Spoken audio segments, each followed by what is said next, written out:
Hi, everyone. Welcome to the 11th session from the Simulation Summer School this year. Really pleased to have Mark Andrews here, who's a senior lecturer at Nottingham Trent University, and also the chair of the BPS Maths, Statistics, and Computing Psychology section as well. We can be looking at posterior and prior predictive checks, which is like a really useful thing for interface and statistics. And Mark's going to be taking us through that over the next couple of hours. If you have any questions, put them in the chat, I can obviously I'll keep an eye on that over the course of the thing. So I'll hand over to Mark now. Thanks very much. Okay.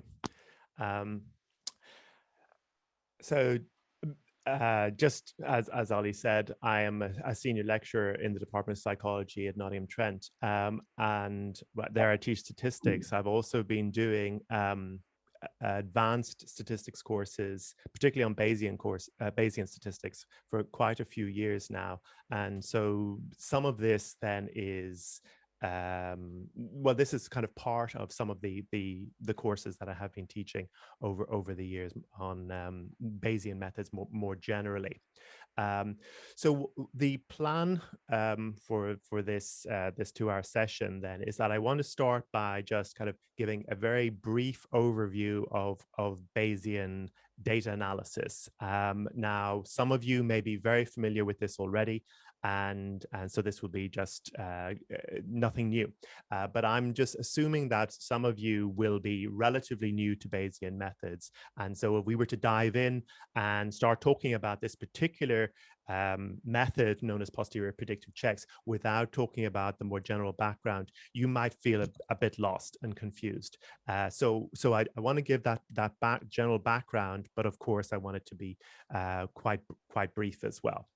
So I'll talk about what Bayesian methods are, and then what posterior predictive checks are as a method in the kind of the Bayesian data analysis workflow. And then we will be using a package called BRMS, which is using Stan.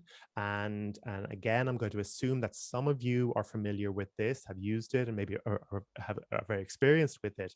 But again, I'm going to assume that not all of you are. So I want to give a kind of a brief introduction to that as well. And again, I don't want to go into too much depth. I just want to show you how that works. It's a very powerful package. Stan is a very powerful programming language, and BRMS is a very powerful R package. So we can really just scratch the surface, but I want you to see how it works in general before we then go on to looking at posterior predictive checks. And so the primary thing that we will be doing then with posterior predictive checks are what are known as graphical posterior predictive checks. There are different types. There's other things you can do that are posterior predictive checks, but the graphical ones are probably the most widely used, or they're almost always used, and certainly kind of the easiest to understand. Okay, now I have a GitHub repository. There's not much there, but we will be using it. So let me just put the link to that GitHub repository here into the chat, and hopefully you can all get that. And if you're not able to copy and paste that from the chat, you can probably get to that repository relatively easily by doing GitHub and then my name, Mark Andrews.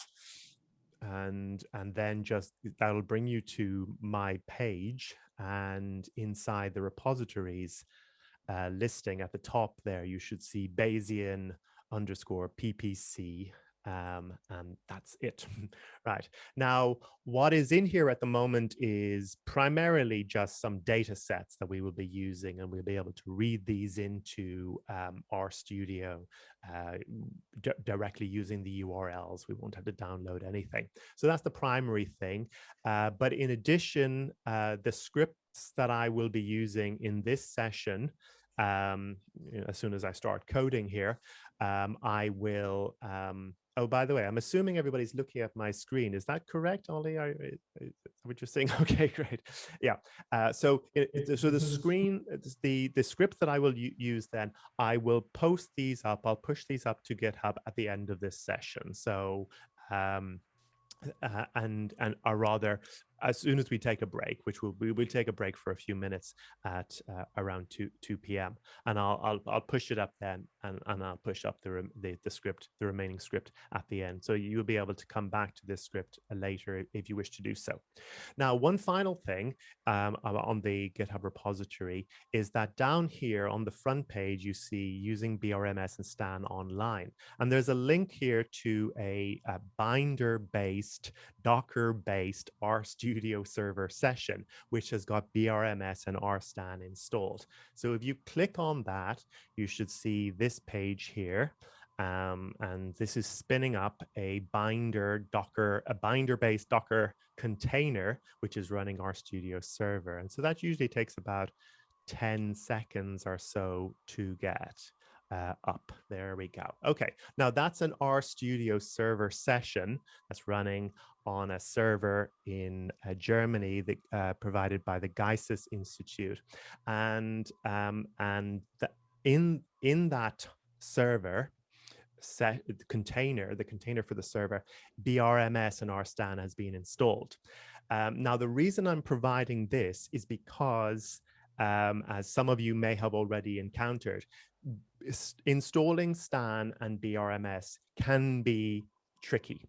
It works fine for most people. About 80–90% of people will be able to install Macs or their Windows without any trouble, but there's always a few people who will encounter some problems. Now, those problems are never insurmountable, but it can require things like updating your operating system, downloading things like Xcode or RTools or something like that. You'll get it working, but you won't get it working in a few minutes. So this session here then is for anybody who's hasn't got BRMS and RStan working right now on the computer that they're working on. And you may not know whether you've got it working or not, but you will quickly find out if it is. And if you encounter any error, then the good news is that you'll be able to just go to this session, this RStudio session, and just, use it as normal. You might have to install one extra package. That's just the Bayes plot package. I don't think that's installed. It might be, but if it isn't, that'll be a quick install. And now it's an ephemeral session. As soon as you close this down, everything will be lost, but you will be able to save your script as normal and then download it, just, using the export, the more export there. That will be able to, so if I was to export that Docker file there, we just do that. So that will just download that. So anyway, the purpose of this is really just for this particular workshop's purpose. If you want to use BRMS and Stan generally, you're much better off using it on a local machine, or else a server that you have got, like a departmental server or something like that. And the reason for that is because Stan is computationally quite expensive, and so running it on the cloud, you'll either have very limited resources if it's a free cloud service, or it will be quite relatively expensive if it's a paid for cloud service. But this is great for this session, and teaching purposes generally. Okay, so let me start then by talking about what Bayesian methods are generally, and then where posterior predictive checks set in. So I have not done a kind of a formal lecture for this, so I'm just going to go to my Blackboard here, and hopefully that will suffice. So, so let's start with a simple example. We've got some data, and we'll call that data D, and that data consists of n observations of some univariate data. So y sub 1, y sub 2, all the way up to y sub n. They're observations of a univariate variable, so just a single value, not a vector value. Okay, and let's just say that that's our data, right? Now, our starting point in a Bayesian analysis is their starting point for any statistical analysis, regardless of whether it's Bayesian or a kind of a frequentist classical approach, and that is the assumption or the proposal of a probabilistic model of this data. So in other words, we assume that this data has been sampled from some probability distribution.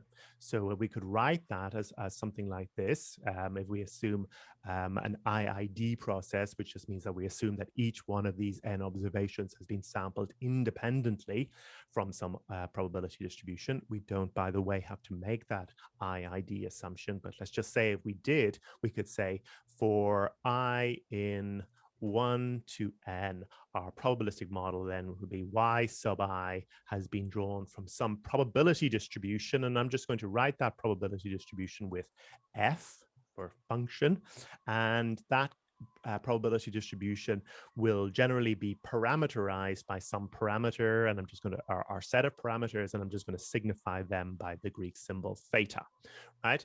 So theta there is a parameter or a set of parameters, and we assume that they have fixed values, but they're unknown. We don't know what excuse me, we don't know their value, and that then is the object of statistical inference excuse me, regardless of whether you're doing a Bayesian or a classical analysis. Now, in addition, so this picture here is a very simple picture. We've just got observations of some univariate variable, and we assume that, as I just said, that they're drawn from some probability distribution. Now, generally, when we're doing statistical analysis, we have our observations of some variable, maybe a univariate variable, but in addition, we have covariates. So for each one of our observations of our what we'll usually call an outcome variable, we then will usually have some covariates, which we'll just signify here by x sub 1, x sub 2, and x all the way up to x sub n. Now, generally, these are multivariate, and so we could signify that they're multivariate there with that vector notation. Now, if we had a situation like this, which would be every single regression analysis ever done, where you have your outcome variable and your predictor variables, it's important to remember that the object of our statistical analysis, that which we are probabilistically modeling, is still just the outcome variable, this set of y values here. These covariates or predictor variables or explanatory variables, they go by various different names. We're not modeling them per se. They are variables whose values are assumed to be known, but we are not creating a probabilistic model of those values themselves.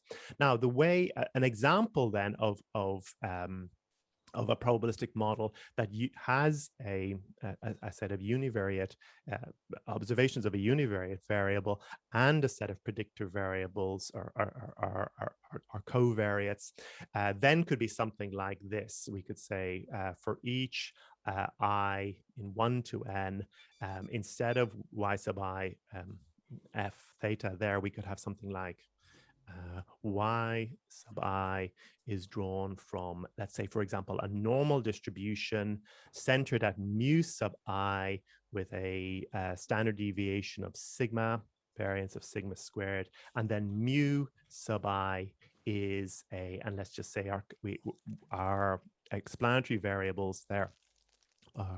We've just let's say just one for the sake of this example here. In other words, it's a univariate rather than a vector valued variable. We say mu sub I is equal to then a linear function of that one predictor variable, like that, right? So here then is our probabilistic model of the outcome variable, where we are using the covariate, but we are not modeling the covariate. So in other words, here's the probabilistic model which is dependent on the value of mu, and mu then is a deterministic linear function of the predictor variable. Now, I'm just trying to stress this point because, well, for two reasons. One is that it's just an important general point that when we have a data set where we are modeling what we usually identify as the outcome variable, even though we could have dozens or hundreds of predictor variables as well. Those predictor variables are part of the model, but they are not being modeled themselves. They're not parameters. They are observed values of variables that condition this probability distribution. So they have a special role, a very important role, but they're not the object of the probabilistic model. They're not what we are probabilistically modeling, and they're not parameters either. They're not latent variables and things like that either. So that's one thing. That's kind of like just a general point. But as we will see when we go on to posterior predictive checks, distinguishing between the outcome variable, that which we're modeling, and then the covariates is vital to do in order to do these posterior predictive checks. Okay, so far then we've just what I've just described here is just a probabilistic model for a proposal of a probabilistic model for a data, and then in general we have got these unknowns whose values we are trying to infer. And so in this example, this first example that I drew here, the unknown is theta, and in this one where I've been more explicit about the model, our unknowns are sigma and beta sub 0 and beta sub 1. Okay, and now we want to do statistical inference to be able to infer their values, and there's two dominant ways of doing that: the classical or frequentist approach, and then the Bayesian approach. And the classical or frequentist approach is the one that nearly everybody is taught, and this is going to use things like hypothesis tests and confidence intervals. And then the Bayesian approach is ultimately trying to do the same thing, but it follows a different route, namely uses Bayes' rule. Now, so let me very briefly explain that, I mean really briefly. Okay, so what we do in the Bayesian analysis is that we have a model, and then we have got some of variables, parameters whose values are unknown. And so just to kind of keep it concrete there, let's just stick with that regression example. Hang on. That regression example there, where our parameters are beta sub 0 and beta sub 1 and sigma or sigma squared, right? So those are our parameters, and those are we're assuming have fixed but unknown values. Now we start our Bayesian analysis by assuming that the values, the true values of these variables, have been themselves sampled from some probability distribution. And that probability distribution is known as the prior. And now that probability distribution is just a way of specifying the plausible, in general plausible values that these parameters could take, right? And so we could be very vague about this. We could say that beta sub 0 could be any value, arbitrarily high or arbitrarily low. And maybe we wouldn't say it could be infinitely high, infinitely low, but we could say it could be anything in a very, very big range. Now, maybe it's better to be more specific than that and just kind of use our domain-specific knowledge of the phenomenon that we are modeling, be able to make that range of possible values more constrained, even if we wanted to leave it still in some sense very wide. So like, for example, if you're modeling something like human reaction times, and there's a parameter which is related to the mean human reaction time, you're trying to infer what that mean is, but you know that it's a human reaction time, so it could be on the order of tens of milliseconds, it could be on the order of tens of seconds, but it's not going to be on the order of tens of millennia. right? So you do have, even if you're going to be very agnostic, you still have a lot of knowledge about what how to constrain these particular these range of possible values. Anyway, that's the prior. There's a lot we could say about choosing priors, but the main point to kind of emphasize is that it's an assumption about the possible or plausible values that these parameters could take in general. Okay, now we'll just specify our prior then over theta by p of theta like that. Now, once we have that, then we can, given that we have made, where am I? Given that we have made this assumption about what our probabilistic model of the data is conditioned on the parameters. Once we have that, and once we have made the assumption about the priors, then we can use Bayes' rule, which is a theorem from the 18th century about how to infer the values of unknown variables conditioned on known variables, the values of known variables, and that will allow us to calculate then what's called the posterior distribution, which is going, we would usually write something like this: probability distribution over theta conditioned on the data or whatever information that we have. Now, this is going to be then a probability distribution over the parameter space, telling us essentially what are the probable values of these unknown variables. So it isn't going to be saying this is the value. It is going to be saying this is the probability distribution over possible values that it could take. And usually it'll be masked up in some areas, and so in other words, we can say those areas are the areas that we will believe in, whose values we think are plausible or likely values of these unknowns. So in other words, then our conclusion about what are the values of the unknown variables, the parameters in our model, is represented by a probability distribution. That probability distribution is known as the posterior distribution. In order to get that posterior distribution, we have to make assumptions. The first assumption we make, which everybody makes, is an assumption about the probabilistic model of the data, the sometimes known as the likelihood model. And then the other assumption that we make is the prior. And those assumptions can be evaluated and can be updated, and that is generally what we do in statistical analysis of any kind. Okay, so the object then, the ultimate aim or the ultimate conclusion then of our Bayesian analysis is this posterior distribution over the unknowns. Now, in practice, that posterior distribution, which is a function over the parameter space, in general does not have what's called an analytical form. So in other words, there is not a formula that describes that probability distribution. Some cases there are, and that's great, but very rarely. So in other words, in order to say what that probability distribution is and to be able to summarize its properties and draw conclusions about that probability distribution, we generally draw samples from that probability distribution using Monte Carlo methods. And so anything that we need to know about that probability distribution, our functions of that probability distribution, we can obtain by drawing samples from that probability distribution and then using Monte Carlo integration for the calculation of any quantity of interest.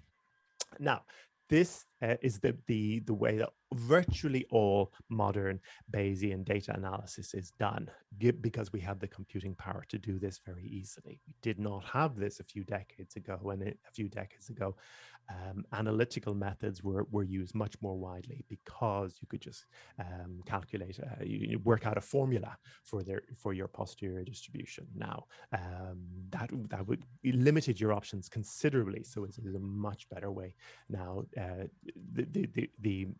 Using the Monte Carlo methods is a much more general and flexible way of doing Bayesian modeling.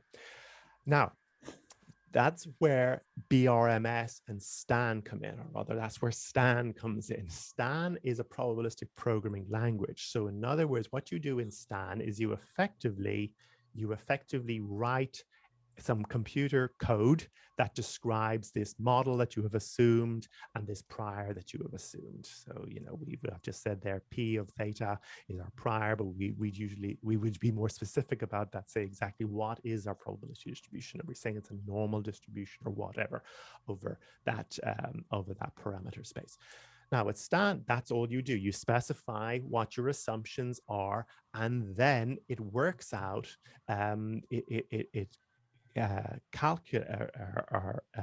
works out a Monte Carlo sampler that samples from the posterior distribution of that model that you've specified, right? And this is just an amazing tool, because you can just use have any probabilistic model, any statistical model, and you don't have to write the sampler yourself. You just state what your model is, and STAN will provide that sampler for you. And STAN is a relatively recent probabilistic programming language, but one of the first and most popular probabilistic programming languages of this kind was something called Bugs, which you might have heard of. And so it essentially was the same principle. You just specify your model, and then it will do the sampling for you. And that was based on something called Gibbs sampling, and STAN is based on something called Hamiltonian Monte Carlo, details of which we will not go into. Now, that's STAN, and STAN is its own programming language. It's not R, it's not Python, it's its own thing. It can be used, STAN can be used in Python and R and other things like that, but it is a separate language. Now that's where BRMS comes in. BRMS then is an R-based package, which will allow you to write out your model, your statistical model, in the same way as you would write out the formula for an LM model or a GLM model or an LMER or GLMER or something like that model. So in other words, it's going to be one line. STAN code, even for a relatively simple model, could be a dozen lines, but BRMS will be one line or a few lines. And so you don't even have to go to the trouble of writing STAN. You just write out code like you would in any other package in R, using any other of these major statistical analysis packages in R, like LM, GLM, and so forth. Okay, and then the results of that will be, so what BRMS does is it translates it into STAN. STAN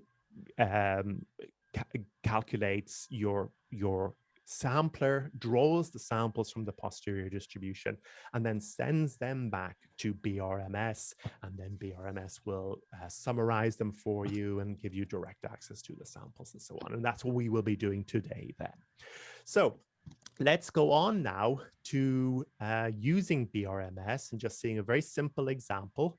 And once we have done that, then we will look at an example of posterior predictive checks. We will move on to our examples of posterior predictive checks. Okay, so this will allow everybody, so we're transitioning now to using RStudio, and you will know soon whether or not if you don't know already, whether or not you are set up to use BRMS and STAN on your current installation. Okay, so where am I? Okay, so I am inside RStudio now, and you should be looking at this. And we're going to just go through this very simple code here, which will just kind of be an example of using BRMS and what information you get back from BRMS. Now, you don't have to write all of this down. This is, if you go to the GitHub repository and you go into scripts, there's a script there called Introducing BRMS, and that code is what we're going to run. right? So you can just copy that like that there, or you could click the raw button and then copy it that way as well. So just copy and paste into RStudio. And it's probably a good idea, as I will do, to just run this line by line. So you'll see where, if anywhere, you're encountering problems. If you just kind of run this from start to finish, it mightn't be obvious. If you do get an error message, it mightn't be obvious what has caused that error message. Okay, so I'm just going to copy all of that code, go back in here, open a blank script,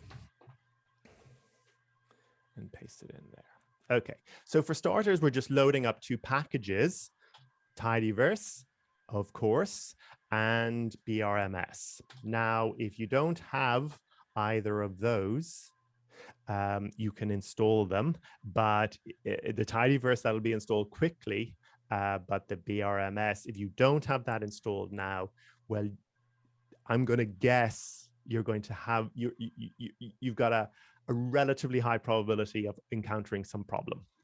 Not 100% by any means, but relatively high in comparison to other R packages. So you might want to just use this on RStudio Cloud, that Docker-based container that I provided. So in other words, you just take this code here and go into the RStudio Cloud there and just paste it in there like that. And then you should just be able, this should run. Let me make this screen a bit bigger. I'll keep this color here white, so like it'll be easy when I'm switching between them. Can I post the link to the cloud into the chat? So Christopher, not just the best thing to do, if it's possible for you, it's just the link is relatively long. I think the easiest thing to do, if it's possible for you, is just to go back to the GitHub repository and click that button there. So if that's the easiest thing to do. So I can get the URL to it there, but it might be easier. It might be easier just to click the button if possible.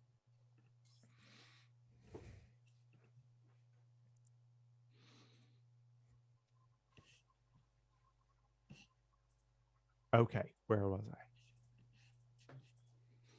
Okay, so I've loaded up in my RStudio on my desktop here, which is RStudio on Linux. So I've loaded up the.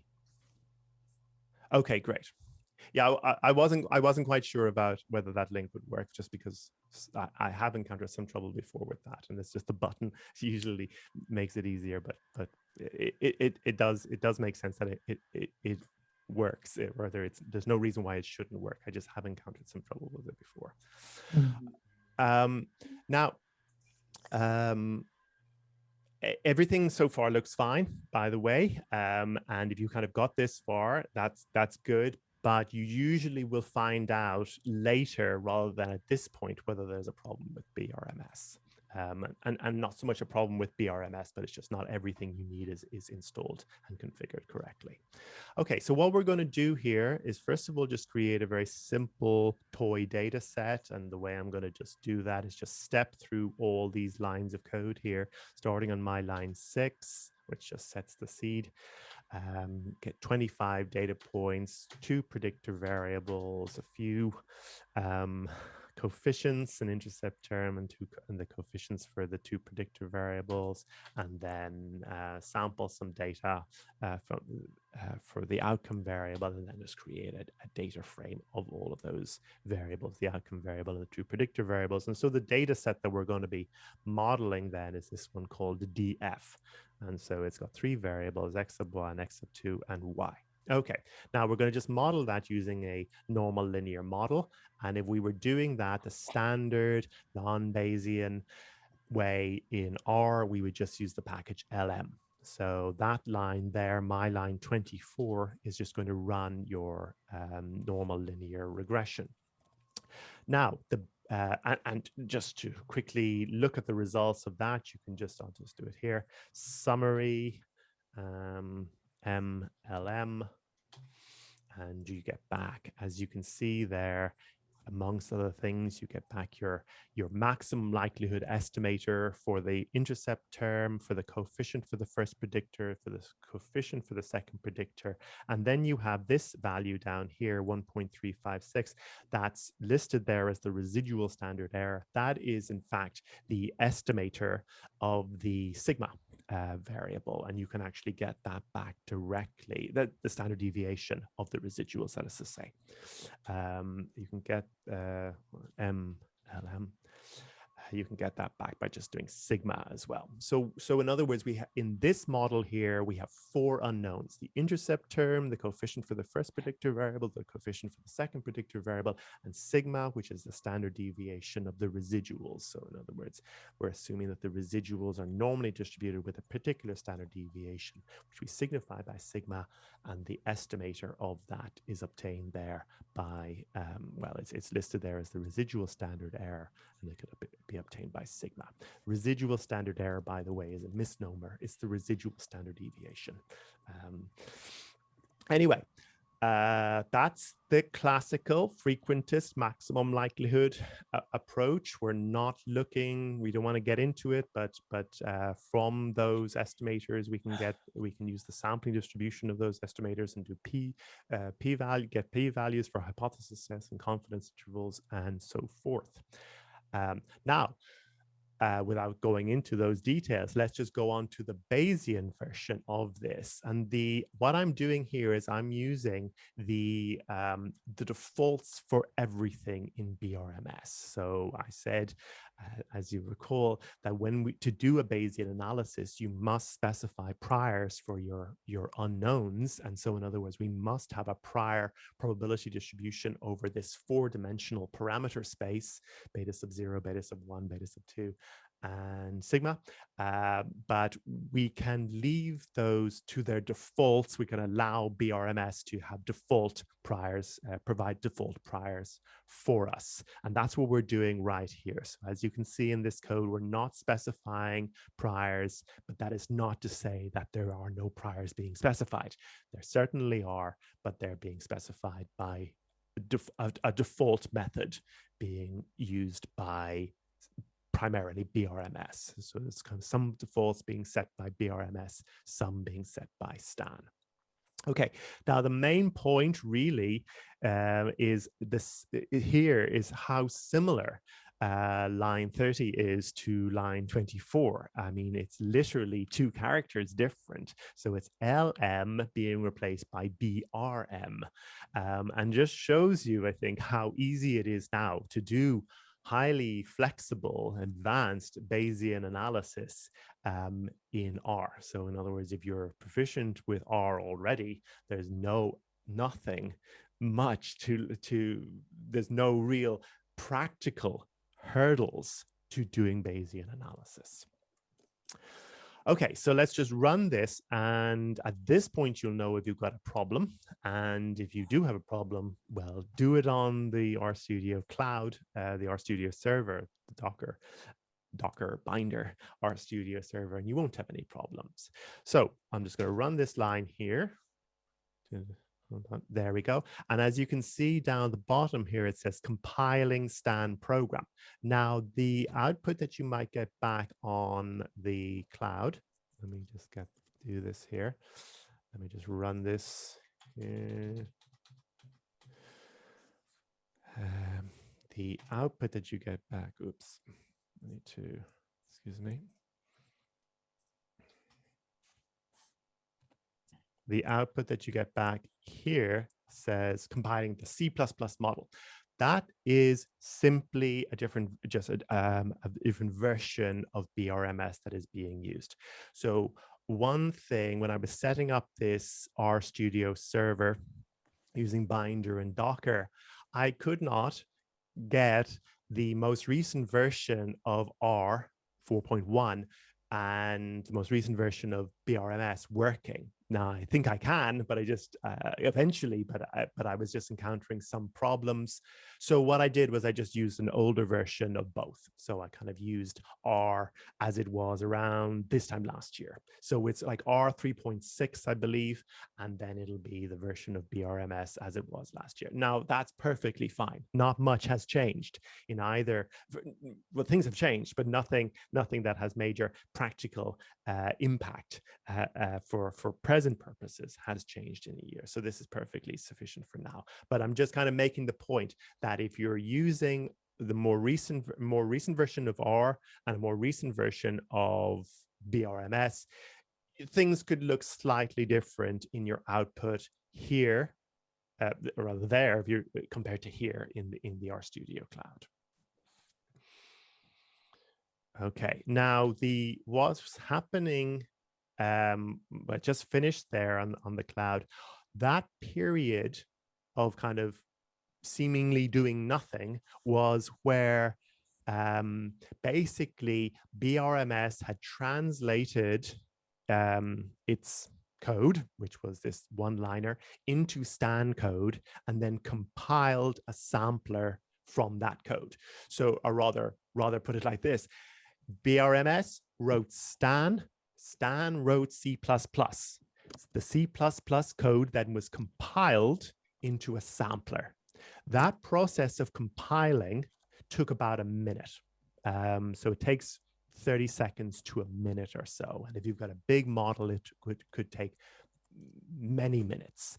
But once that sampler has been compiled, then the drawing of the samples from it, even though that's relatively computationally intensive, that just takes a matter of seconds. So as we can see here, it's saying that it is just a fraction of a second it took there on that cloud. And then on my local rig, it'll be about the same as well.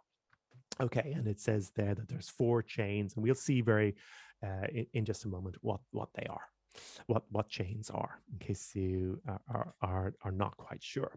Now, the results of this analysis can be obtained in summary form by just typing in the name of the model, which is M_Bayes. Right, and there we go. So that's our equivalent, our BRMS equivalent of summary of an LM model or a GLM model or something like that. Now, there's quite a bit of information here. We won't go into all of it, but let me just mention a few things. So first of all, it says here samples, 4 chains, each with iter 2000, warm-up 1000, total post warm-up samples 4000. Okay. In brief, then, what has happened is that it ran 4 samplers, all independently of one another. So they were sampling from the same posterior distribution, and they were doing so all independently. And the purpose of doing that is in order to test out whether or not the sampler is working as it should. Right? In brief, it allows you to diagnose whether the sampler is working as it should. So for each one of those 4 chains, which just think about those as 4 independent samplers sampling from the same posterior distribution independently of one another, we sampled 2000, we drew 2000 samples. The first 1000 of those 2000 we discarded. Those are known as the warm-up samples, and there's a few reasons why we discard those. One is that they are dependent on initial conditions, and secondly, well, primarily because they're dependent on random initial conditions, and secondly, those initial ones are being used to fine-tune the algorithm. So we usually discard a relatively substantial number of the starting iterations, and by default Stan will discard the first the first half of them. So in other words, we did 2,000 iterations and we'll discard half of them, 1,000. That might actually be too many, but it's fine. So we ended up then getting 1,000 samples, keeping 1,000 samples from each of 4 chains, and so therefore we have total post-warm-up samples of 4,000. So those are then our samples from our posterior distribution. And then this is a summary of all of that information. So what we see here under estimate, that is the mean of the posterior distribution. So in other words, the posterior distribution is a probability distribution. The mean of that posterior distribution then are these values here. Now compare those to the maximum likelihood estimators, and they're very similar indeed. So here's the maximum likelihood estimator from the LM model. So it's like 0.722 and 2.23 and 2.63. And as you can see, 0.73, 2.23, 2.63, very similar indeed. So the mean of the posterior distribution is similar, very similar to the maximum likelihood estimator. Now at this point, people say, well, if they're so similar, why are you doing the Bayesian analysis in the first place? So there's kind of a long answer to that. But the short answer to that is that Bayesian and frequentist analysis of simple models will turn out to be very similar to one another, but Bayesian analysis can be done on complex models where the frequentist analysis cannot be done. And so Lisa has a question here: how do you extract the sigma? Now, extract it as in pull that out, or just where is it? So it's as you can see, it's there in front of you, sigma, but I presume you're wondering about how to actually extract it. Yeah, so sigma doesn't work. So let's see, is it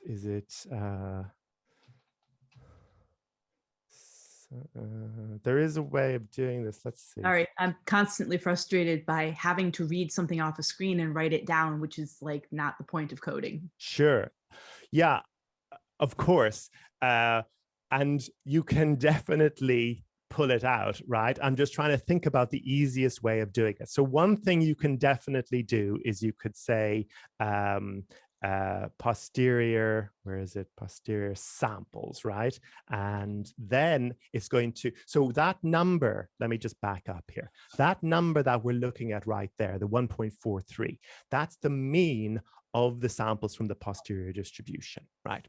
Now, what you can definitely do is you can just pull out those 4,000 samples from that posterior distribution, and then you can get the mean of that. So that's definitely one option that you have, but it wouldn't be the only option. So that information that's being put on the screen there, that'll obviously be in some R object, and inside that R object will be those numbers that we're seeing on the screen, and you could pull it out there as well. I suppose what I would generally do, like in just personally when I'm doing these analysis, I would work with the posterior samples themselves as opposed to the summaries. And so I suppose I would advocate that, but there would be other kind of more immediate ways of getting that specific number there, 1.43. I just can't think of what the easiest way of doing that. So I'm in here. Let me just see if that. I'm not sure is that going to work, but so this is just a suggestion that came over the chat here. Does this work? No, that doesn't work. So what we can do is we can like fix F. That's going to give us the coefficients table, and so there'll be something along those lines as well, but I just forget what it is for the sigma. And Duncan Bradley is here, is mentioning the tidy Bayes package, and that's an absolutely excellent package. But just to be clear, what it's doing is kind of making it even easier to deal with the samples. So if we just do that posterior samples there, we get back all this data. Tidy Bayes will organize that into a data frame that makes it much easier to work with. So that's definitely an excellent thing to do. And Chen, how about this? So we'll do broom. Tidy.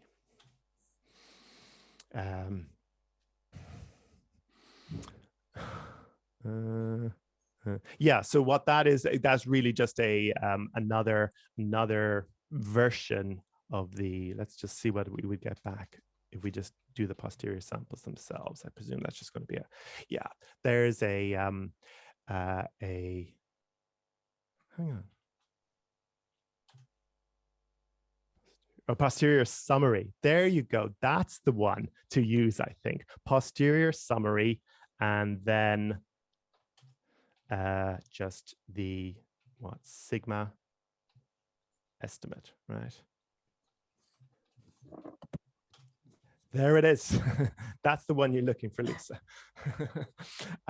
So thank you all for providing that information and those suggestions there. So posterior samples will give you all the samples, and Tidy Bayes is going to help you kind of organize those samples. It's an excellent package.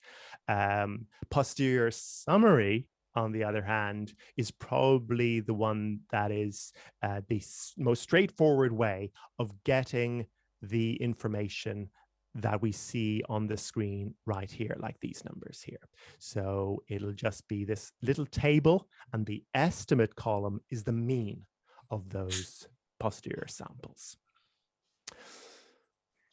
Okay, now just one last thing before we move on. A plot of the model gives you a nice set of plots of the posterior distributions. So we have 4 variables, and we have a probability distribution over that 4-dimensional space. These are the posterior distributions over the marginal distributions of those. So because it's difficult to visualize a probability distribution over 4-dimensional space, it's just going to be the probability distribution over each of those individual dimensions. And what we have here is just simply an R density plot of those samples. So in other words, this thing here that I'm let me just make this a bit bigger. This one here, that is a R density plot based on 4,000 samples.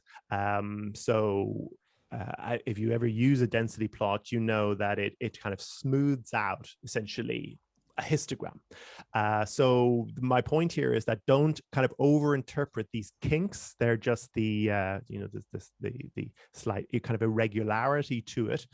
That's just due to the fact that we've got a finite number of samples and we're just doing smoothing of a finite number of samples. If we were to draw a very large number of samples, as in, arbitrarily large number of samples, this would become a very smooth, regular distribution, which would turn out to be almost exactly like a t-distribution. So in other words, it would look like a normal distribution with heavy tails, at least for these first 3 here. And so you don't need that level of precision. I'm just kind of making the point that that's how it would end up. This one at the bottom here is going to be skewed, and that's because it's the posterior distribution over the residual standard deviation, which is a positive quantity, and so the posterior distribution is going to be over the positive real line, and so most of the time you'll see that manifesting as then a skew on the posterior distribution. Okay, and now what we have here then on the right, these are the trace plots, and they're just simply the plots of the samples from each one of the chains for each one of the parameters. And what we are looking for here is these trace plots from the 4 different chains being all on top of one another. If they were not all on top of one another, that would indicate that there are problems with our sampler. So in other words, if one trace is sampling from one part, is showing that the sampler is from one part of space, and the other is showing it's sampling from another part of space, that means that those samplers have not converged to the same area of parameter space, and so that indicates that there is something has gone wrong with these samplers. Now, there's many other methods that we use for diagnosing whether or not our samplers are sampling from the same area of parameter space, but the trace plot is some method that we use almost always, even though it's not perfect, to be able to get a sense of whether that is working. The other information, and I'm not going to go into it now, is more important, is this information here. We see the R hat and the bulk ESS and the tail ESS and so forth. I don't want to get into that now, if you don't mind, but those will give us, those will provide a more reliable way of diagnosing whether or not our model our sampler for a model has worked. And by the way, our hats here are 1, in my case, all 1, and that means perfect according to the standards of that diagnosis. So all is working well. Okay, now let us talk about posterior predictive checks. Posterior predictive checks are they're essentially a method of model diagnosis. Now, if we're doing a classical analysis, frequentist-based analysis, as you know, we often check the assumptions of our model by doing things like residual plots and QQ plots and various other things. Posterior predictive checks are Alexa, switch off light, living room.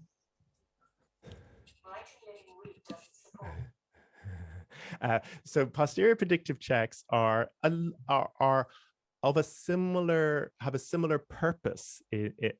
Ultimately, it's a way of diagnosing our whether or not it's a way of evaluating the assumptions of our model.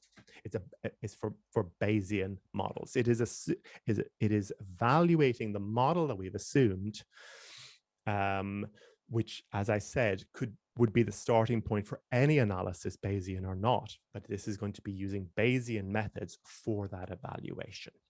Now, basically, the idea behind posterior predictive checks is to see whether the predictions of the model are similar to the data.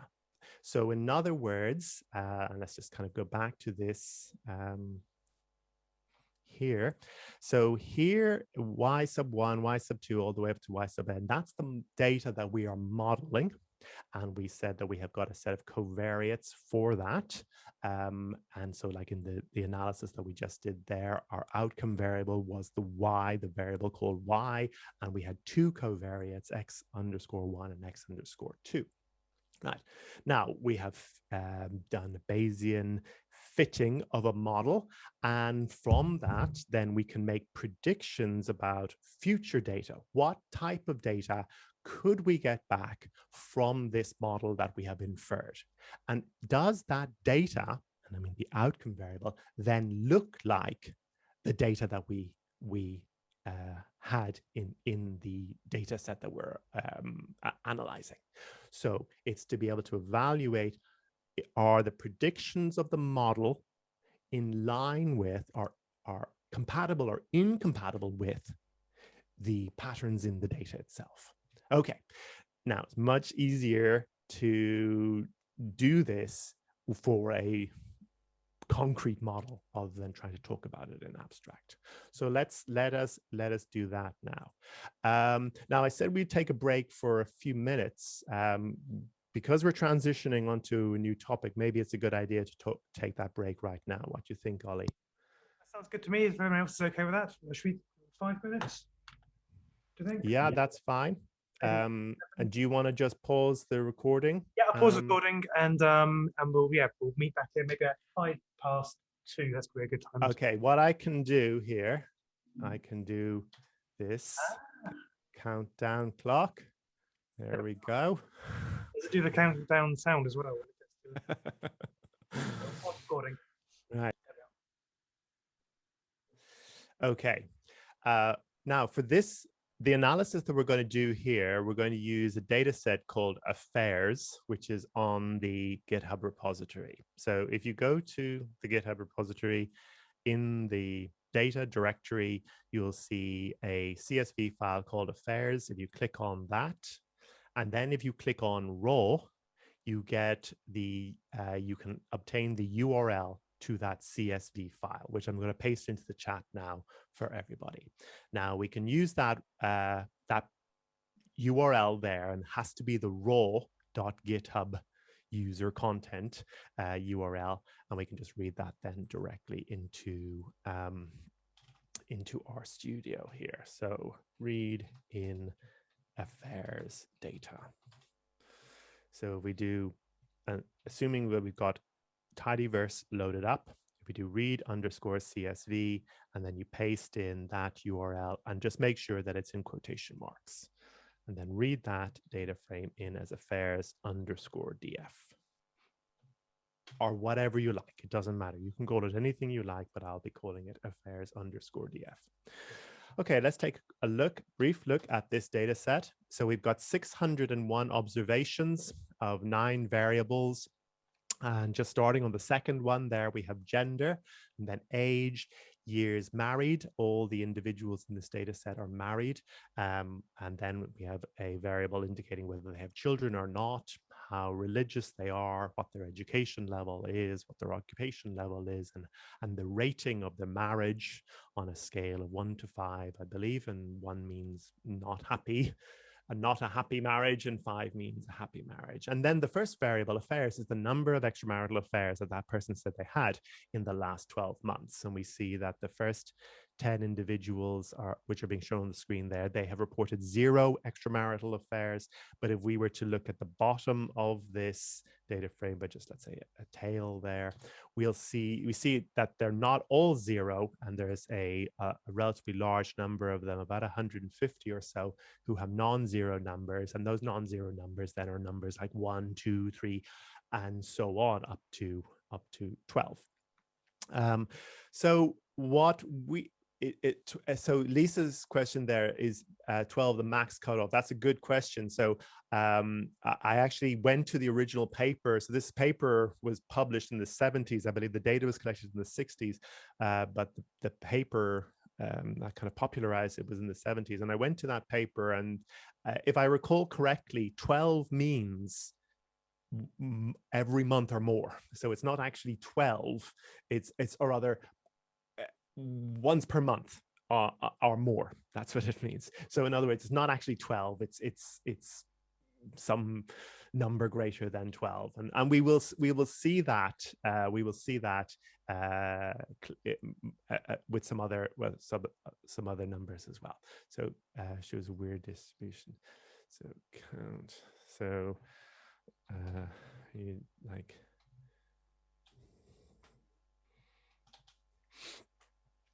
Is that what you, let me see, is that the same thing as what the count is doing? Yeah, just weird that like 42 people have had 7 affairs. Nobody's had between 8 and 11. Yeah. So it is something, as I was saying there, the 12 means kind of once per month or more, and the other one then is like 7 is, I forget, something kind of similar. So it's not exactly 7. It's something along those lines.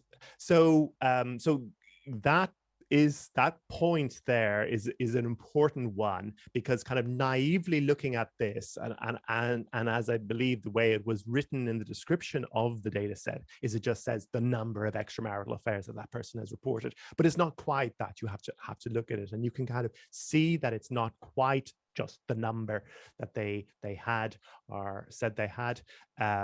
It's some sort of kind of rounding of that number, but we can see that in a sense with these posterior predictive checks, as we will see. Okay, so what we want to do here is we want to do a model of this data. And when I say this data, I mean the affairs variable, and then we can use any one or all of these other variables as covariates. And so in other words, we're saying we're going to have a model over the probability distribution over the number of extramarital affairs that a person has. And we could just have a probability distribution over the number of unconditional probability distribution over the number of extramarital affairs the person has, or we can have a conditional probability distribution, which is then conditioned on any one or all of these variables: gender, age, years married, and so on. And in that latter case, which is what we would do what we would normally call a regression analysis. In that latter case, we're saying that that probability distribution then varies as the values of these covariates vary. So in other words, we could have one probability distribution for the people who have children, and we could say then there's another probability distribution for the people who don't have children, and so forth. And we could have a probability distribution that varies, say this mean varies as age or years married increases, and so on. Okay, so let's start with an unconditional probability distribution. And then we'll expand and we'll do posterior predictive checks on that to see whether that's a good assumption. And then we will use covariates, and again, we will evaluate whether our assumed model is suspicious. Okay, so let's start in a naive way by just saying that these numbers they're obviously counts the number of times something has happened, and we're just going to model them with a kind of a generic off-the-shelf model of a count variable, which would be the default choice would be a Poisson distribution, in the same way as kind of the default choice for a continuous variable that is roughly unimodal and symmetrical would be a normal distribution. The kind of the default choice for a count variable without further information will be a Poisson. So let's just start with that then. So we're going to say that these values of affairs, they're just samples, effectively samples from a Poisson distribution, which has got some particular mean.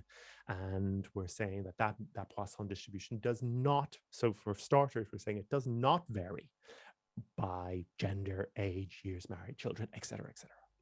Okay, so for that model, we just want to do something quite similar to what we've done already with BRMS. We just say BRM, outcome variable is affairs. So the data frame is called affairs underscore DF. The variable is affairs. And we want to say that varies that we have one probability distribution over that variable. It does not vary with any predictor variables. So it's an intercept term only model. And the way we specify that is we just say tilde 1 like that. Okay. And then we say that our data is affairs underscore DF. And we now have to specify that we want this to be a Poisson probability distribution, not the default probability distribution in BRMS, which would be a normal distribution. We could do that. It would be a bad choice, but it would work. But we don't want to do that. So we want to say family here is equal to Poisson. And we don't actually have to say link is equal to log, because that would be assumed anyway, but let's just do that. Okay. So you could just simply say family is equal to Poisson, but I said family is equal to Poisson, link is equal to log, which would be the log odds link, the log link function in this generalized linear model, the details of which I am not going into. Okay, let's call this analysis, this model then M_1. I'll just put these on different lines here. I'm going to save this as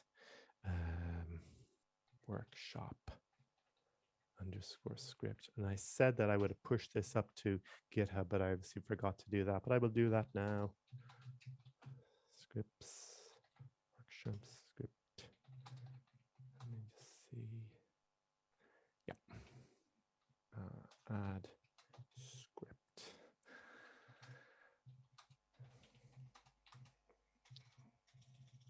Excuse me. Sorry for this. I meant to do this in the break, but I forgot. Okay, so that script that I've just been working on now is available up on the GitHub in case that is helpful to anybody. So inside there, that's it. And I will update this at the end as well. Okay. Now, so that model, now we just run that as per usual, and it'll take 30 seconds to a minute to compile, and then the sampling should just take a matter of, well, less than a second. It'll do 4 chains, and those 4 chains will be by default done sequentially, but you can run those in parallel And normally we would do that if we had, if the sampling was taking any time at all. So there's no real point to it here. It's counterproductive, in fact, to parallelize it when it's this quick. But if you were sampling from if drawing samples, thousands of samples from your model was taking, say, an hour or two, which is not at all uncommon. If you were doing 4 chains, which would be the default, that would take 4 to 8 hours, unless you parallelize it, and you can parallelize it by just specifying the number of cores that you're going to use to be equal to the number of chains. So you just say cores is equal to 4 if you've got the available cores on your machine. I don't think we'll need to do that at any point.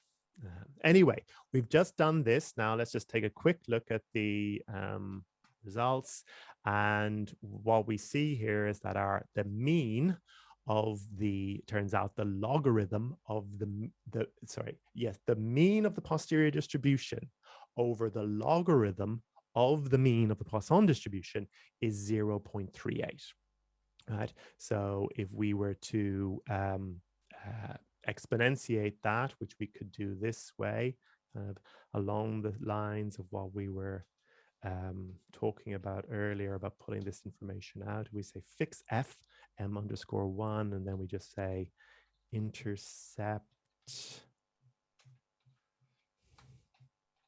So what we're doing here is just avoiding any copying and pasting from output, which is not cool. We just exponentiate that. That is telling us that our model is this. We're assuming that the affairs have been sampled from Poisson distribution, and that the mean of that Poisson distribution is 1.45, or to be more precise, the mean of the posterior distribution over the mean is 1.45, right? So that's saying that on average, each individual has 1.45. You, me, everybody else. We're all on average. Our number of affairs are all being sampled from the same probability distribution. There's no distinguishing between us. Okay, let us now do a posterior predictive check of that. And we will just use the pp_check method that is in BRMS, which is great. And that is relying on a package called Bayes plot. Let's just use the default, more or less default way of doing that, and then try to figure out what exactly we're looking at, because it's not, I think, immediately obvious what we're looking at. So to do this, we say the following: pp check, and then the name of the model, M1. And what we want to do here is, if we ran this, we would get a density plot. Now, that would not be ideal because our variables are count variables. So we want to specify not a density plot, but a bar plot, right? So if you just say type is equal to bars, I think it's bar or bars. There we go. That's it. And so that now is our posterior predictive check distribution for this type of the best default for this type of data here. Okay, so we're obviously looking at two things here, or in the plot here, there's two things. One is a histogram or a bar plot, and then the other are these point ranges. Now, the histogram or bar plot, that's the data. So in other words, we see that there are, about 450 observations of 0 affairs. And then we've got whatever that number is, around, what's that, about 30, 40, 25, 30, 40, I don't know, people who had one affair. And then we had, I don't know, what's that, 20, 10 to 20 who had two affairs, 3 affairs, then none, 4, 5, 6. Then we've got a few at 7, and then another few at 12, right? Now, that's the bar plot. And so it's shaded there, just says, shaded in light blue, and it says Y. That's our data. Now, next to it, then, or rather superimposed upon it, is something called Y rep, Y_rep. And that is replicated data that has been sampled from the the posterior distribution over the model, or rather sampled from the Poisson distribution that has been, whose mean has been sampled from the posterior distribution over the mean of the posterior of the Poisson distribution. So just to be clear, the unknown variable in this probabilistic model is the mean of the Poisson distribution.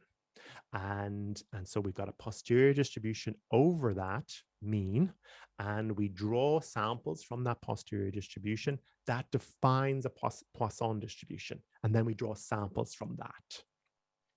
So to be able to see those samples, we can actually get those samples from the so-called posterior predictive distribution very easily. So let me just clarify the two terms. We've got the posterior distribution and we've got the posterior predictive distribution. The posterior distribution in this case is a probability distribution over a single parameter, which is the mean of the Poisson model. The posterior predictive distribution then is a probability distribution over the observed variable, which is the number of affairs, which is a sample, as I said, from a Poisson distribution whose mean is a sample from the posterior distribution. So Lisa's question here. So for this model, it's basically R plus 601, 1.45. Yes, but more, right? So it is the first. So Christopher, can you explain the second distribution again, please? Yes, absolutely. So don't worry, we will clarify this one now. So just look at, if everybody can see the chat and you can see Lisa's question there. So she's asking, is this a sample from the Poisson distribution, or rather 601 samples from Poisson distribution whose mean is 1.455? It is 601 samples from a Poisson distribution, but not whose mean is 1.45, whose mean is, we have 4,000 means. Each one of them is a sample from the posterior distribution, right? So let's just to be able to clarify that. So in other words, what Lisa is showing there is where it's a sample from a 601 samples from a Poisson distribution whose mean is the posterior mean. What we're doing with our posterior predictive distribution is we're drawing 601 samples from a Poisson distribution whose mean is a sample from a posterior distribution, and we've got of the posterior distribution, and we've got 4,000 samples from the posterior distribution. So it's going to be 601 by 4,000 matrix. That's the point. Okay, so let's just look at our results here. So this here, 0.38, that's the logarithm of the mean of the Poisson distribution. But that, of course, is the mean over a probability distribution over the it's the mean of the probability distribution over this parameter. And what we want to use is all of that information, right? So rather than just one point, we use all the points. Now, how to get those is actually quite easy. You can say M1, we can just do it like this, posterior underscore predict, and then M1. And that is going to return if we just save this here as S for samples, maybe this is better. If you look at the dimensions of that, 4,000 by 601. 601, that's the number of data points we have. 4,000, that's the number of posterior samples that we have. So in other words, that's a matrix there, 4,000 by 601. One row of those is obtained from what Lisa put in the chat there. I'm assuming everybody can see that. The value of the second input argument to that command, let me just write that here. So R plus 601. And the value of the second input argument then will be the value of the parameter from that at that sample from the posterior distribution, right? So if we do this, if we say posterior samples m_1, let's just get the first few of those there, right? So these here are the samples from the posterior distribution, right? We've got 4,000 of those. Now, those there are the logarithms of the means. This is just because we're doing a generalized linear model. And so we could easily just convert those to the means themselves. And we could just call that, I'm just going to call it lambda is equal to then exp of b underscore intercept. Just get the head of those there. Yeah, so look, you set the value of lambda to 1.479075 and sample 601 samples from the Poisson distribution. That's one row of that matrix. Next row is where your sample is 1.475. Now, so obviously close, but it's not identical. And so we're sampling then from the entire posterior distribution, or at least from all our samples from the posterior distribution, and that's going to give us one row. Each one of those is give us one row. So it's going to be in general then your posterior predictive distribution, which is going to be used for this posterior predictive check here, will be a matrix whose number of rows are the number of samples that you've got from your posterior distribution, and whose columns are the number of observations you've got. Okay, and then, so hang on a sec. Okay, where am I now? So Lisa, is that question at 221? Has that been answered? Okay, good. And then the last question. So the error bars on the PP check plot are CI. Okay, that's a good question. It's not entirely clear to me what they are. We could find that out, but it's obviously going to be giving us a range, the distribution so it's like each one of these rows in the matrix would give us a histogram, and then it's going to give us the variability in those bars. Now, is it the confidence interval or the standard deviation, or is it the min and the max? I can't recall. I've got a feeling it might be the min and the max even, but maybe not. So it's something. So we just have to go into the code that is being used here, by the way, is from a package called Bayes plot. So BRMS is outsourcing it to that. We just have to go in there to be able to check that, or rather read the documentation to check that. I can't recall off the top of my head. But one thing is that we could relatively easily make these plots ourselves, just because the key information is that S that we've just made there. Okay, now what we see from this clearly, though, is that the data sampled from the model, from the posterior predictive distribution, does not match so the replicated data does not match the actual data. So the replicated data says that our mean should be around, or rather the mode of the distribution should be around should be 1, and a 0 should be quite high, 2 should be quite high, and then it starts tailing off. Now, we clearly don't have that because we've got this massive number of zeros here. So fitting a Poisson distribution to this data is clearly not a good model. You cannot get a Poisson distribution that will have this type of shape, in other words. So apart from using the covariates, which is another matter, just the shape of that data does not look like a Poisson distribution. So there's a kind of a clear incompatibility at this point, evident at this point, between the patterns in the data and the gross patterns in the data and the assumptions of the model.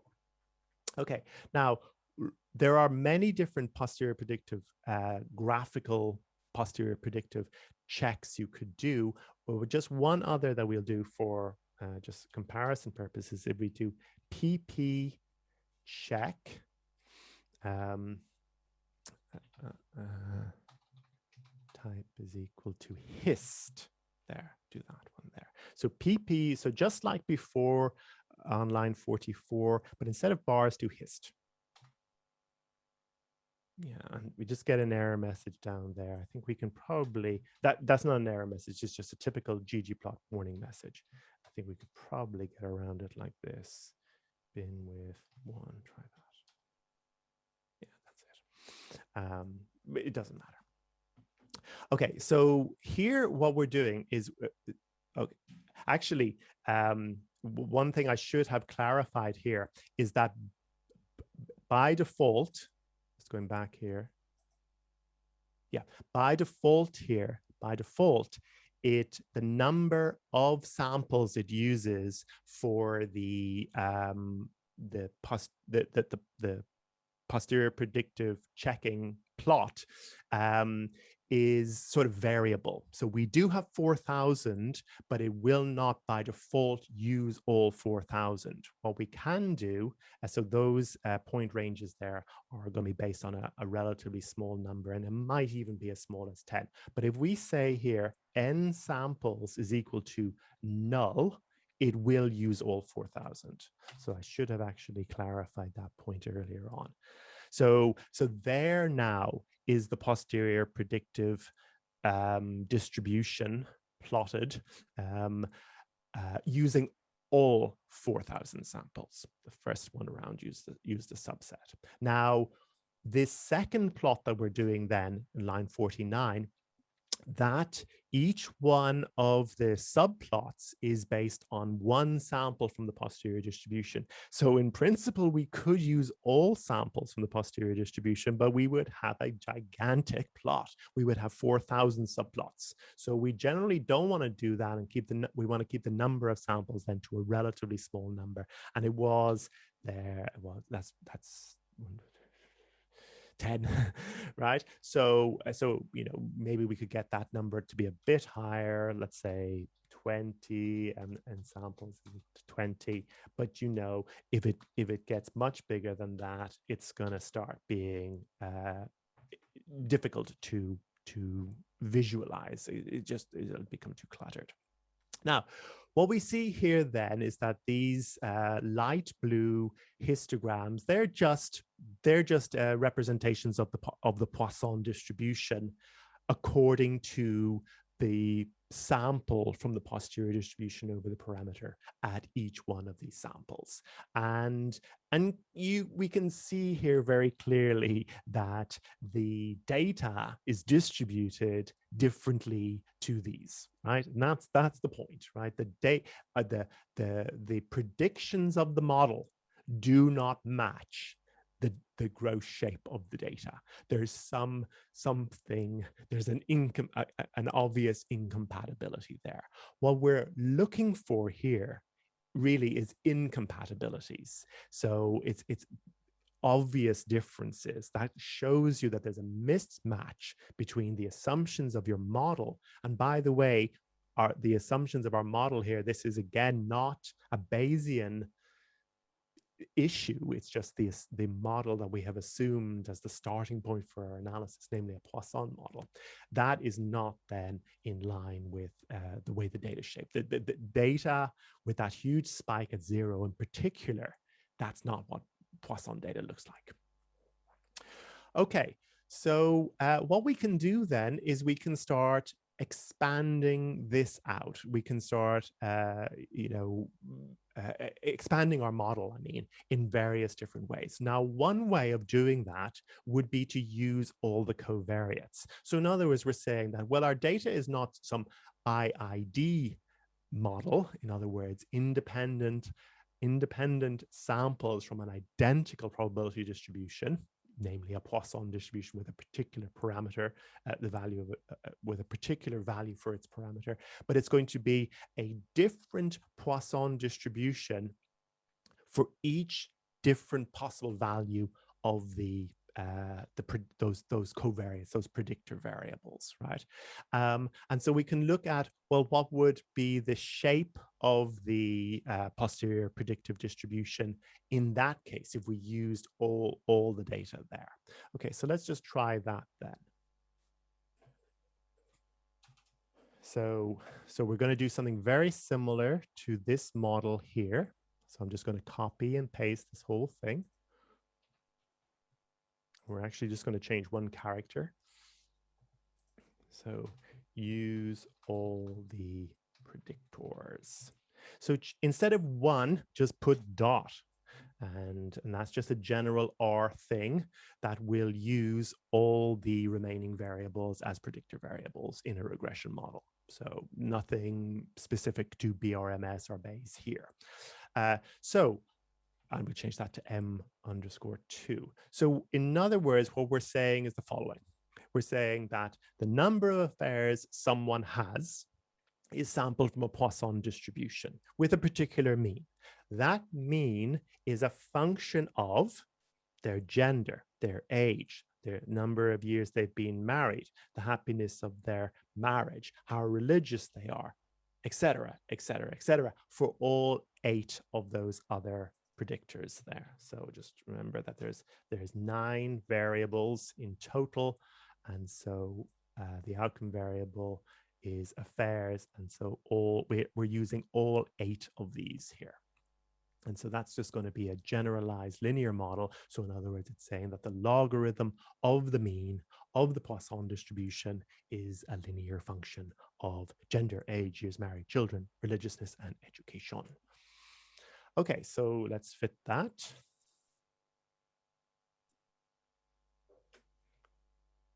Is occupational ordinal in some way? Lisa's just asking here, is occupation, the variable occupational ordinal? It is.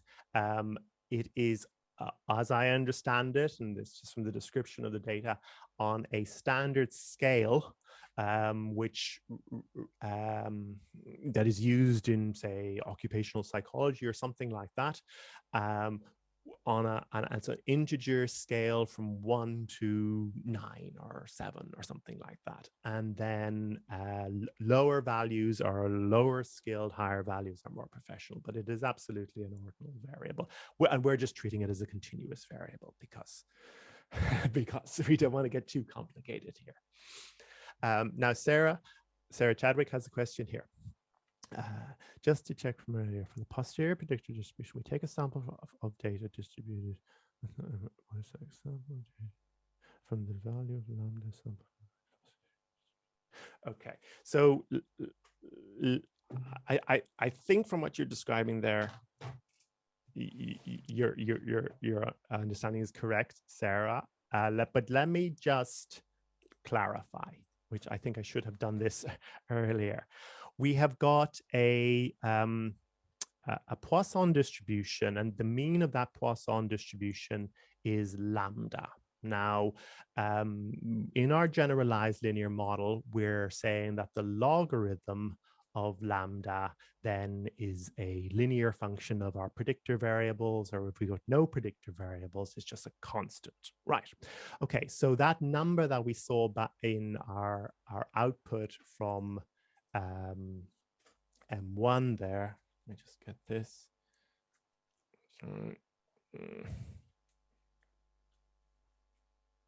No, bad idea.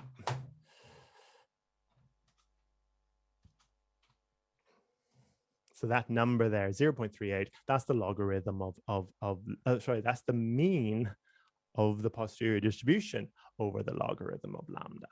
Okay. So let me go back here. So so we've got a probability distribution over the log of lambda. We'll just say it looks like that. It doesn't matter what it looks like. And from that, then we can have a posterior distribution over lambda as well. And we'll say that it looks like that. Okay. And I'm not even trying to think about what they should look like here. Now, for our posterior predictive distribution, we're going to sample from this latter one here, which is the posterior distribution over lambda. But it's really the same thing. You sample from the posterior distribution over log of lambda, and then you exponentiate that, or you exponentiate first, and then you sample from that. It doesn't matter. In each case, though, think about it like this. We've got lambda, I'll do it, lambda tilde 1, lambda tilde 2, lambda tilde, sorry, that's a tilde 3, and so on to lambda tilde 4,000, right? And so those are our 4,000 samples from our posterior distribution.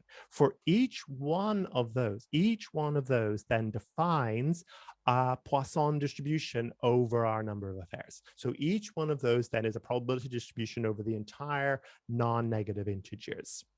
And then we're sampling from that. That was going to give us one of those rows then in our matrix, and then we for each one of those rows in our matrix would give us a histogram, and then if we want to look at the variability in those histograms across the different samples, that's what that point range is giving us. Okay, great. Okay, so where are we? So our model M2 is done, and you know, we could of course go in there and try to see which variables have a kind of a non-trivial relationship with the mean of the log of lambda, the log of the mean of the Poisson distribution, and we could look at, you know, the Bayesian equivalence of confidence intervals and so forth. We could do all of that, and we would do all of that, but let's just not do that right now. So now let's just look at the posterior predictive distribution in this case, and we'll just do the exact same thing, right? So the exact same commands that we used up here can be used here as well. So I'm going to start with just my line 44, and then just instead of m_1, I'm going to use m_2, but I'll use bars, and I'll use n samples is equal to null. That's fine. It'll take a few seconds to do, but it shouldn't take too long. There we go. There we go. Right? Now, things have changed, but they're not great, right? So what is happening here is that for each one, we've still got this 4,000 by 601 matrix, but for the, just think about the rows here.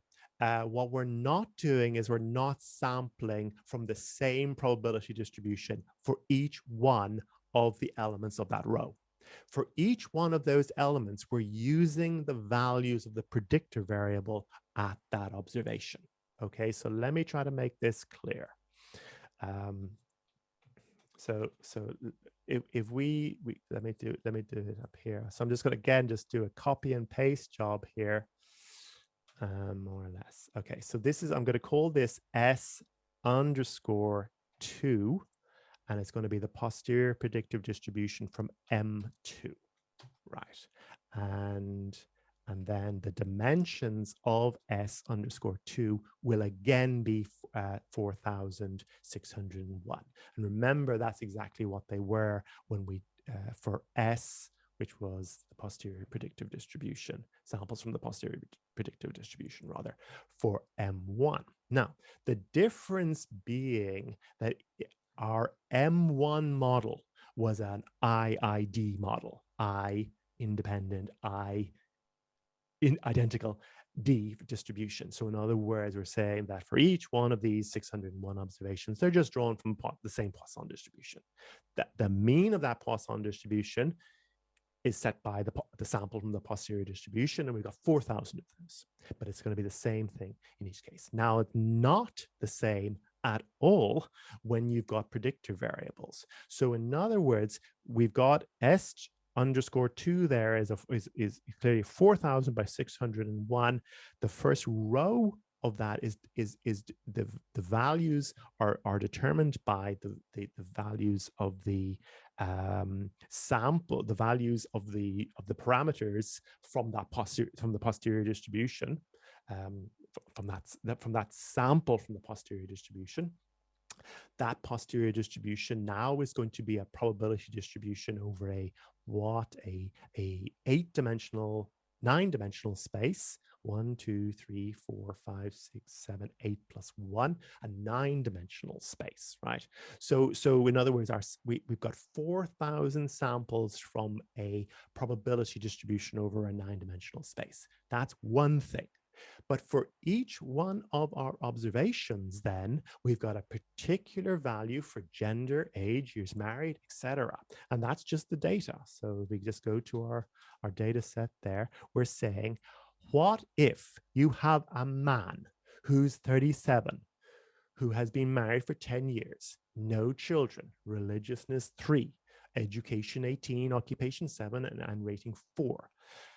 What if you have that person and you use a particular set of values for all the coefficients, which are going to be sampled from based on the first sample from the posterior distribution, and then you say that now defines, now for that individual we have a Poisson distribution. Right, and we're going to sample from that Poisson distribution, right? And then we're going to do that for each one of our observations, 601 observations, and each one of our 4,000 samples. Now, what we're getting back then is not a Poisson distribution in each case, because it's for each individual and each sample from the Poisson distribution, posterior distribution, I mean, we have a Poisson distribution. And then this is going to be the marginal distribution over all of those. So we're not looking here at how this varies by gender or age or years married. We're just saying average over all of the individuals. What does the probability distribution over our outcome variable look like? Now, what we see here clearly is that it's much more steeped up at 0, but it still isn't shaped like we would expect, right? So in other words, the height of that first bar there in the data is still much, much higher than the average or median value of the number of the number of observations of 0 in the replicated data. So Y rep is just fictitious data from this fictitious future of more of data that we could get from the same population, assuming that our model is correct. And we see that that data does not match up very well with the actual data that we have observed.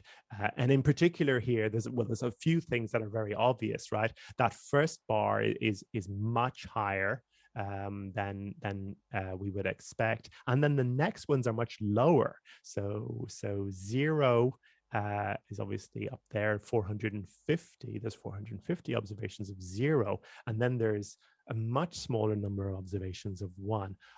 In comparison to what the model would predict. The model would predict that there's a high number of 0s and a relatively similar number of 1s, but it's actually much higher number of 0s in the data and a much lower number of 1s and a much lower number of 2s and so forth. And of course, there's more to it than that. We've got this spike here at 7 and we've got this spike here at 12 as well. And that's obviously not what the data look like either. There's nothing special in the Poisson distribution at 7 or at 12 there. So we see here then that these assumptions that we're making, that they're not quite in line with the data. There's just some incompatibilities.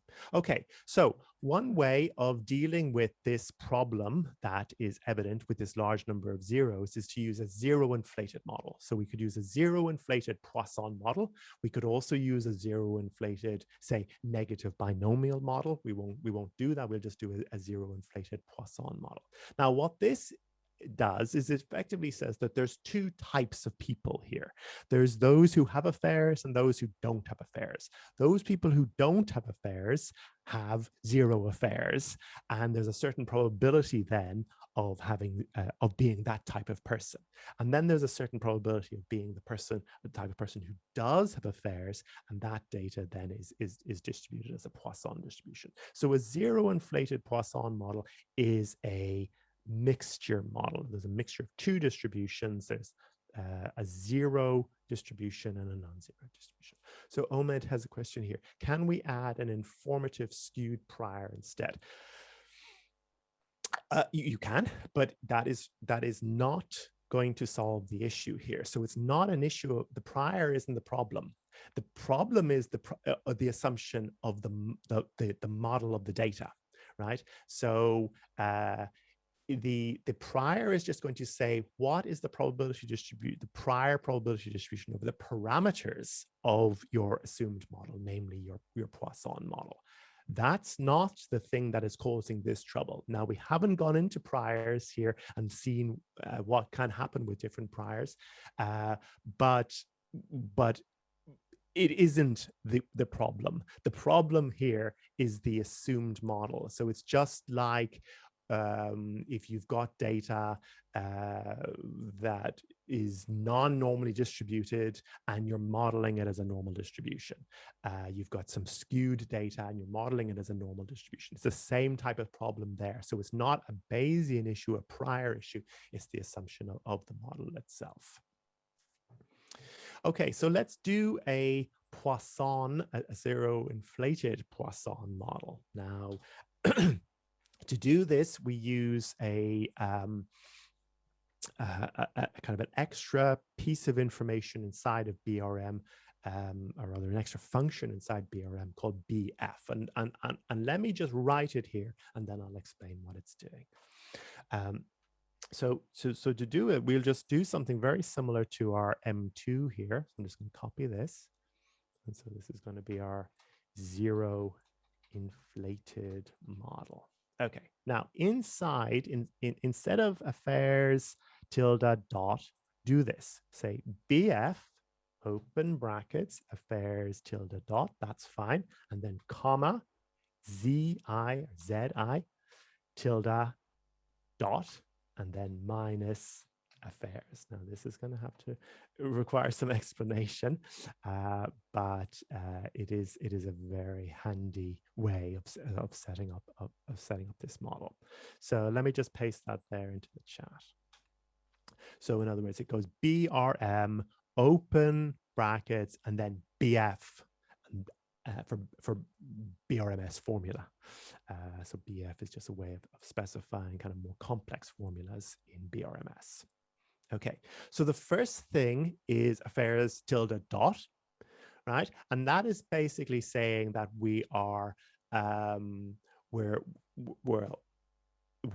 doing a zero inflated Poisson model, and we're assuming that there's two types of people, effectively, those who have affairs, those who don't have affairs. Those who do have affairs, we're modeling their data using a Poisson model, where the mean of the Poisson distribution is this, or the log of the mean of the Poisson distribution is this linear function of the predictor variables.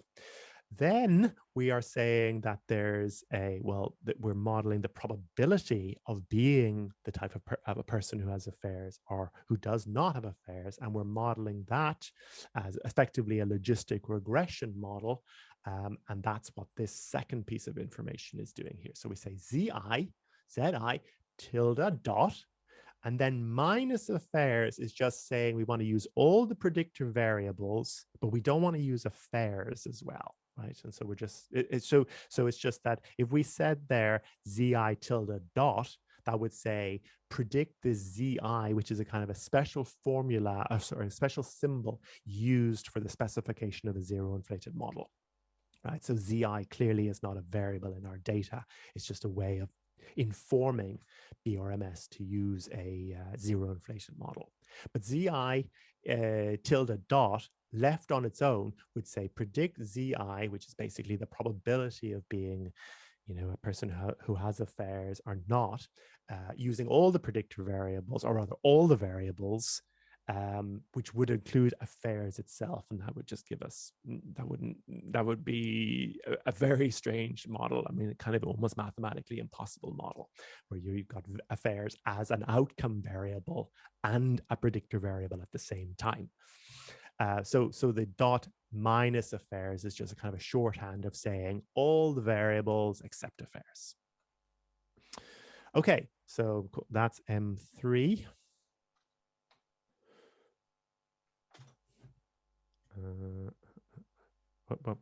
What's this? It's not about it. No, hang on a second. Oh, of course. Of course, sorry. This family is equal to 0 inflated Poisson. My bad. All right, and so we can say there again, link is equal to log, but that would be the default anyway. So sorry about that. So you must say there you want a 0 inflated model. And once you've specified that, then it will know what to do with this information here. You're just basically saying you're modeling. So a 0 inflated model is a relatively complex model, and obviously I'm not going into details here, so I kind of apologize for that, but you know, I hope it's understandable why I'm not going into details. But it's doing kind of two things at once. One is that it's modeling the probability that you're a person who has an affair or not, on the basis of all the predictor variables. And then secondly, it's modeling the probability distribution over the number of affairs that you will have, assuming you are the type of person who has affairs. And so in other words, the way you set up those two models is using that BF information there. Okay, great. And now we can do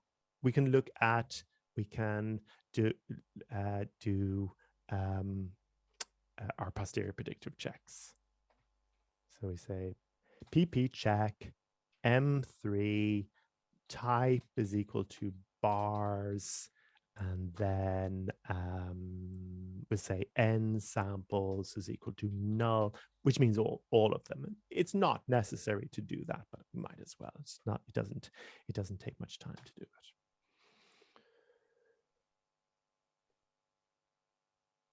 it. Okay. So here we go.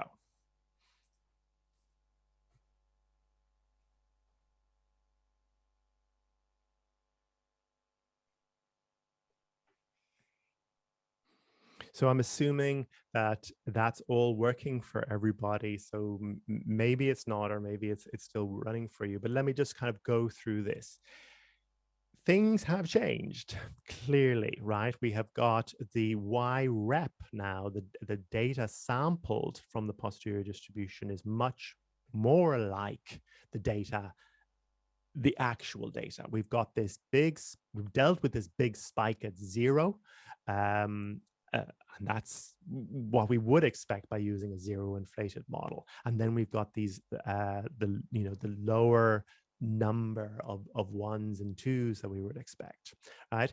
And so we've kind of dealt with the most glaring problems, but it's still not great, right? So you can see there that it's assuming the mean for the kind of the non-zero numbers are rather the mean for the distribution over a number of affairs for those people who have affairs is around what the value of 3, 4, that type of thing. So it's underestimating the number of ones and twos, and it's overestimating the number of 4s and 5s and 6s.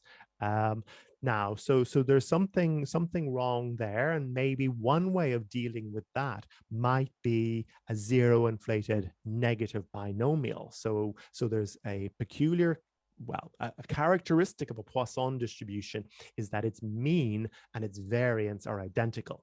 So in other words, if you have a low mean, you have a low variance. But if you've got a relatively spread out data with a low mean, you cannot model that properly with a Poisson distribution, but you can model it with a negative binomial distribution. So that might allow us then to be able to not underfit the number of ones and twos, but also deal with the fact that there's more of a spread in the data than would be the case for a mean number of the mean of the number of counts. So that might be a way of dealing with that. I would be surprised if it doesn't at least partially deal with that problem. So it would bring down the mean to a lower number there, but it would allow us to have this spread. So Lisa's here. I'm pretty sure 375 represent the spread of values, which is just a problem with the original data recording. So, so I'm not sure exactly what you mean. Yeah. So definitely, this is another issue, right? That the data is not count data in the kind of the pure sense. So it's not as if you just say, "Give me the number of affairs that you had." It's like, did you have one a week or one a month or something like that. So it's have to go back to the original data and say, like, when they recorded 7, what did people actually mean by that? Exactly. Were they saying between 7 and 11? And then they have to like just go back and take those data and squish together all the 7 through 11s. Yes, absolutely, right. So there's a kind of a fundamental limitation here with the data. So if we don't have the original data where somebody could actually report the number of affairs that they had, we would have to properly model the fact that 12 does not mean 12 affairs. It means something like 12 or more affairs, or more than 10 affairs, or something like that. Now we could do that. It would be a more sophisticated model, but we could do that. But of course, it wouldn't be something as simple as a Poisson model or a negative binomial model or so forth. So that's definitely another issue here. So even if we were to deal with this, the numbers of ones and twos and threes, or well, ones and twos particularly, and I do think that the negative binomial would help us there. We're still not done. We're still not done. So in other words, the data and these is not really a kind of a pure count model. It's not really a pure count model data because of this rounding. Now, similar data, by the way, that I kind of use in teaching for count models is based on number of cigarettes people smoke. And there's huge numbers of things like 10, 15, 20, 30. Now, what's going on there is probably just people rounding. So they're saying, how many cigarettes did you smoke yesterday? They can't remember, so they say 15, but it could easily have been, any number higher, any number lower. And so the number is not like, so there's something special about those kind of whole numbers because people round to them. So in order to be able to properly deal with those, you would need to take into account the fact that when people report 10, they're not actually, it's sort of like subject to a measurement error. So it's like they're sampling from a probability, so 10 represents a range of values, perhaps.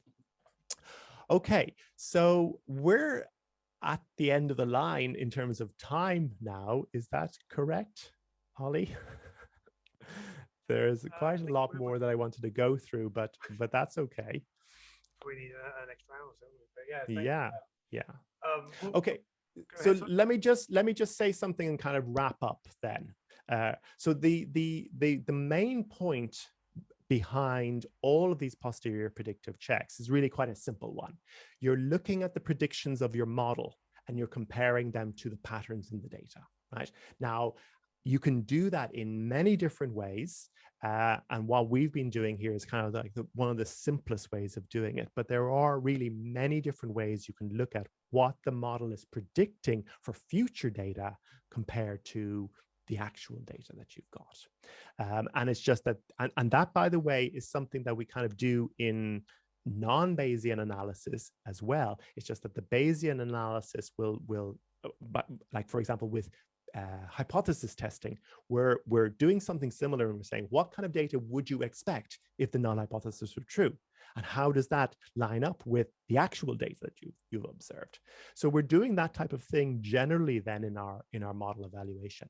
And the difference though between what we do normally and Bayesian is that we use a probability distribution over the parameters rather than just a point estimate. That's the key difference in the Bayesian and non-Bayesian, between the Bayesian and the non-Bayesian analysis. Okay, so that's my wrap up.